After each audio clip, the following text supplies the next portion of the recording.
In Rebecca Walser, President Walser Wealth Management. We're going to talk about that, no doubt, because we were just talking about that with Scott Connor. And we have these low rates and possible rise in them and what it means for investor, Rebecca. So tell us, when they're hunting for yield, what do we got to do with our long-term portfolios?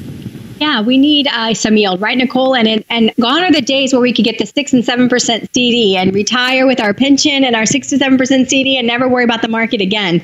Those days are long gone. But, there are some really great dividend-paying stocks out there that are great long-term performers that have been around a long time. Of course, AT&T jumps to the top of the list. 7.3% yield on their dividend. Not going to get a lot of growth out of that stock, but the cash flow, the free cash flow, supports that dividend. I think their estimated for quarterly cash flow coming up is over $7 billion.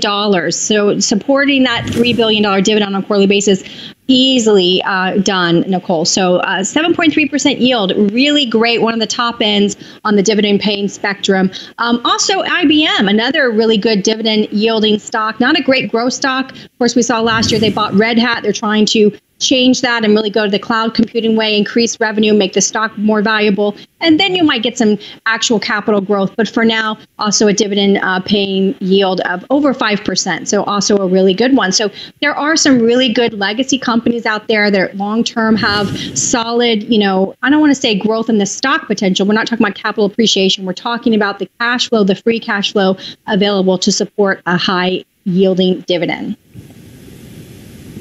So what is your strategy here? I mean, it's great you brought up AT&T and IBM and you look at the long-term returns. The ETFs that you might recommend as an annuity strategy, is there some strategy here that we should really know about, that that you could share with us? Yeah, Nicole, annuity is a dirty word in the Wall Street world, right? Annuities have a bad reputation, and a lot of them are very well deserved. I think variable annuity is a very expensive product. It's a combination of kind of an investment management tool with insurance. But there are some insurance-only based products that leverage ETFs. So one of my favorites, if you have a conservative investor who's really looking to get away from the risk of the market, and a lot of boomers are going to be facing this exact choice, Nicole, over this decade is, okay, I'm retiring.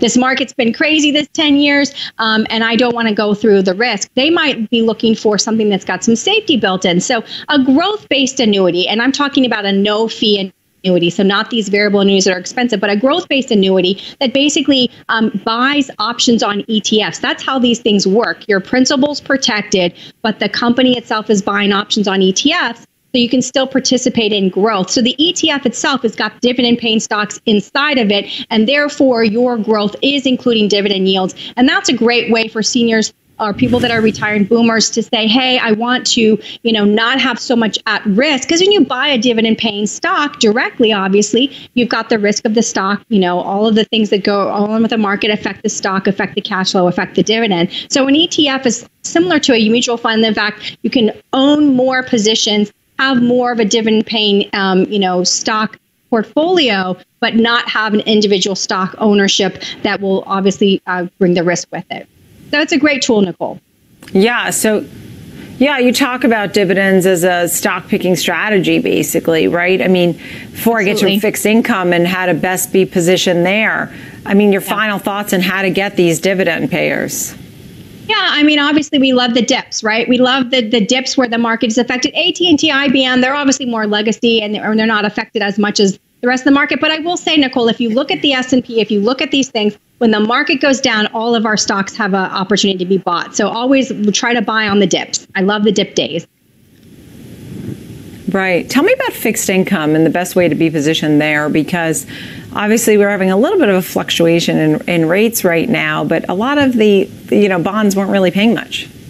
I know, and that's exactly the problem. And that's what's happening, Nicole, is in order to get a yield that people are really attracted, you're going into the junk world. You're going into the junk bond territory because safety or AAA bonds are just not paying the yields that investors are attracted to. It's like buying a treasury. It's really disappointing right now. So you have to, and I love your previous guest and how he was really explaining the inverse relationship between interest rates and dividends. our interest rates and bond payments and value, because people don't quite understand that. Well, the interest rates went up. Why is my bond worth less? Because it pays less, right, compared to that interest rate that went up.